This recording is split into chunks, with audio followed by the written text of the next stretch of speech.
Welcome back, guys, to another episode of That Was History. They're quirky, they're fun, and they're also interesting. You better stay tuned because we got plenty of stories coming up.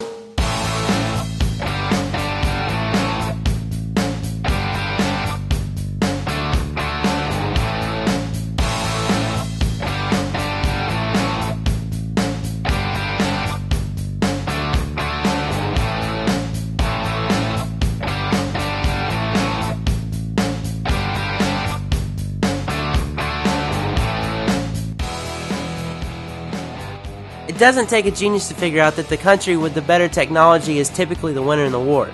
Having the most advanced military force is pivotal for success.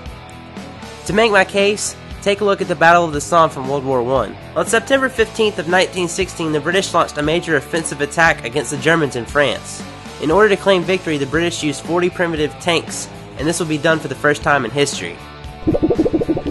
In your past, was there ever something that you were well known for, or perhaps maybe you held a record for, that you could do better than anyone else, and then all of a sudden one day someone comes along and tries to beat that record? Well, a similar situation happened to Leon Spinks on September 16th of 1978 when he lost his WBA heavyweight title to Muhammad Ali. This victory would make Muhammad Ali world champion for a record third time with a 15-round unanimous decision. Something ever made you just so mad you want to go out in the street and just scream about it? I mean, for goodness sake, someone take out the trash and clean up around here.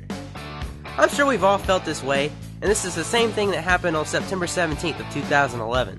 This began the Occupy Wall Street movement in New York City. They wanted to reform in order to stabilize the downturn in the economy. This was also an attack on the wealthy Americans who they believed had political power in the U.S. If there's one thing I hate, it's gas prices. I cannot stand going to the gas station every week and filling up my gas guzzler of a truck. And before you say anything, no, I will not be caught dead driving a Prius. There has got to be a better solution. As it turns out, around September 18th of 1956, there was a solution. Back then, filling stations would constantly change their prices in order to increase business.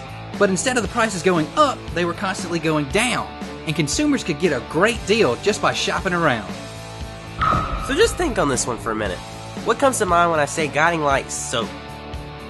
You're probably thinking I'm talking about a fancy soap that you can go down to your Body Works store and get, but no, this was actually a soap opera.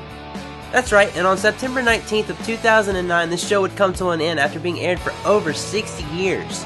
They were on the radio to begin with, and then they switched over to a televised broadcast in the 50s.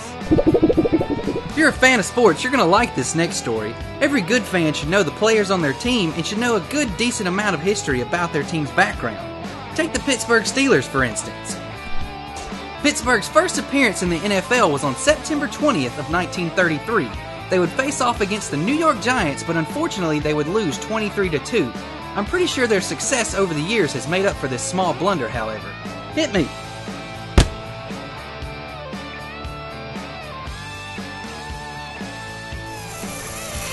Women love their jewelry, and every jewelry store will tell you that the quickest way to a woman's heart is through a nicely cut diamond ring. Guys, you better listen up carefully here. On September 21st of 2008, the 20th largest diamond was found in a Lesotho mine. It weighed in at 478 carats and could produce 150 carat cut stone. On a side note, a ring has been created at 150 carats before. It took over a year, and it's going to cost you around $70 million. Rose's necklace in the Titanic, the heart of the ocean, doesn't even come close to matching this little paperweight. Well, this episode has officially come to a close, but you better come back next Friday for more. And remember, if it happened, it's history. Please subscribe to our YouTube channel, follow us on Facebook and Twitter, and remember, we want to race.